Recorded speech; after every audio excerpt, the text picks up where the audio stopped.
Good evening friends, welcome back to my channel and welcome to your new blog. আশা করি তোমরা সবাই খুব ভালো আছো, সুস্থ আছো, স্বাভাবিক আছো, আর আমিও খুব ভালো আছি। এখন আপাতত ভালো আছি, কিন্তু বেশ কদিন ধরে ভীষণ সর্দি কাশিতে আর কি একটু হয়েছিল, তো সেই কারণে আমি কোনো ভিডিও আপলোড করতে পারিনি। তো এই যে তোমাদের সাথে লাস্ট 5 ওটার ভিডিওটা আপলোড করা বাকি ছিল। তো প্রথমেই বলি যে এটা আমার মামার বাড়িতেই অনুষ্ঠানটা হয়। প্রত্যেক বছরই আমি চলে যাই মামার বাড়িতে, আর সেখানে মাসি আসে, মাও যায়। তবে এবারে মাসি এসে বেশিক্ষণ থাকতে পারেনি। মেসোর একটু চোখ অপারেশন হয়েছিল, মেসো ওখানে একা আছে বলে মাসি জাস্ট ফোটোটা দিয়েই চলে গেছে। নাহলে প্রত্যেক বছর খুব হই হুল্লোড় হয়, আর মাসি থাকা মানেই সেই জায়গাটা একদম খুব জমজমাট হয়ে যায়। নাহলে মা আর আমি, আর ভাইও থাকে না। ভাই মানে পুচকেটা থাকে না, আর বড়টা থাকে, কারণ আমি যেহেতু ফোঁটা দিই। ও মামার বাড়ি গেছে, মামার বাড়ি থেকে আসবে, মামা ওকে আনতে যাবে। তো মামা বাড়িতেই চলে এসেছে গতকাল, মামাও গেছিলো। আর মাইমা তো নেই, তো সেই কারণে বাড়িটা এখন একটু ফাঁকা ফাঁকাই লাগে। তো ভোটার পর্ব শেষ, এখন দিয়ে দেওয়া হয়ে গেছে। আর একজন যে মাসি ছিলেন তিনি হলেন আমার মায়ের জেঠিমার মেয়ে, তো তিনিও সম্পর্কে আমার মাসি হন, মামাকে ফোঁটা দেন। আর এখানে দেখো এখন মটন কষানো চলছে, ওখানে মাছটা দিদা ভেজে রেখে দিয়েছে।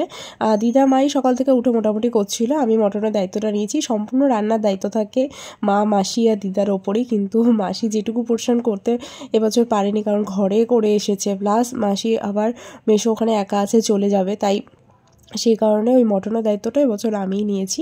আর এখানে ভাইকে এখন মামা নিয়ে চলে এসেছে, তো সেই কারণে আমি এখন ফোঁটা দিচ্ছি। আর এরপরে আরও দুজন আছে, তারা ফোঁটা দেবে। তো আমার বোন তো যেহেতু ব্যাঙ্গালোরে থাকে, ও আসতে পারে না। তো আগে প্রত্যেক বছরই এসে দিত, কিন্তু যখন থেকে ব্যাঙ্গালোর গেছে আসা সম্ভব হয় না। একবার পুজোতে আসে, তো এই মুহূর্তে আর ছুটি পাওয়া সম্ভব নয় অত ঘন ঘন।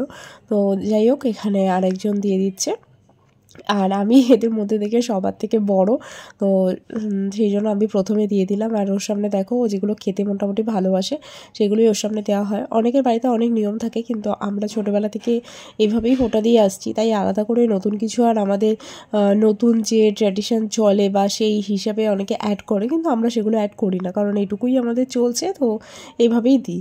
আর তো যাই হোক, এখানে দেখো মটনের ঝোলটা এখন ফুটছে, কিন্তু এখন কোনোভাবেই টেস্ট করা যাবে না যে কি হয়েছে খেতে, তো সেটা শুধুমাত্র ভাই মামা খাওয়ার পরেই আমরা টেস্ট করব। আর এখানে দেখো আমরা করলা ভেজেছি, আলু ভাজা আর পটল ভাজা।